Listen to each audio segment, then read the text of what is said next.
26/11चा सूत्रधार तहव्वूर राणाचा पहिला फोटो समोर। अमेरिकेहून प्रत्यार्पण करून विशेष विमानाने दिल्लीमध्ये आणलं। कसाब नंतरचा दुसरा जिवंत दहशतवादी हाती। भाजप राणा फेस्टिवल साजरा करतोय। तहव्वूर राणाच्या प्रत्यार्पणावर संजय राऊतांचा निशाणा। तर राजकारण न करता तहव्वूर राणाला फाशी द्या, वडेट्टीवारांची मागणी। माजी निर्दोष मुक्तता करा, वाल्मिक कराडचा कोर्टामध्ये अर्ज। सरकारी वकील उज्ज्वल निकमांकडून वाल्मिक कराडची चल अचल संपत्ती जप्त करण्याची मागणी। बीड हत्या प्रकरणी पुढील सुनावणी 24 एप्रिलला होणार।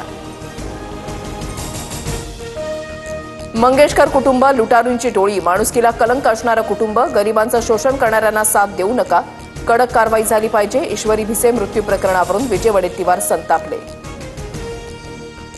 एसटी कर्मचाऱ्यांना मार्च महिन्याचं 56% वेतन जमा। एसटी महामंडळानं राज्य शासनाकडे 1000 कोटी मागितले। सरकारनं पैसे दिल्यावर कर्मचाऱ्यांचे 100% पगार होणार, सूत्रांची माहिती। मुंबई गोवा महामार्गावर 12 एप्रिलला जड वाहतुकीला बंदी। किल्ले रायगडावर शिवराज्याभिषेक महोत्सवाच्या पार्श्वभूमीवर मोठा निर्णय।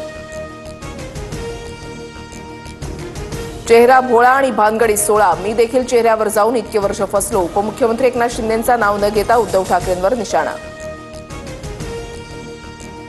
मराठी भाषेला डावलणाऱ्या बँकांना असोसिएशन मार्फत समज द्या, अन्यथा आम्ही प्रखर आंदोलन केल्यास कायदा सुव्यवस्थेची जबाबदारी बँकांची असेल, राज ठाकरेंचा इशारा। अजितदादांचे पुत्र जय पवारांच्या साखरपुड्याच्या निमित्तानं पवार कुटुंबीय एकत्र। शरद पवारांसह सुप्रिया सुळेही समारंभाला उपस्थित। पुण्याच्या घोटावडे गावातील फार्म हाऊसवर सोहळा।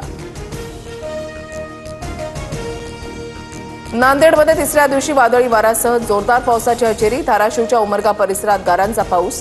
तर अमरावतीसह पुण्याच्या खेड तालुक्यामध्ये सुद्धा अवकाळी पावसामुळे शेती पिकांच्या नुकसानीची शक्यता।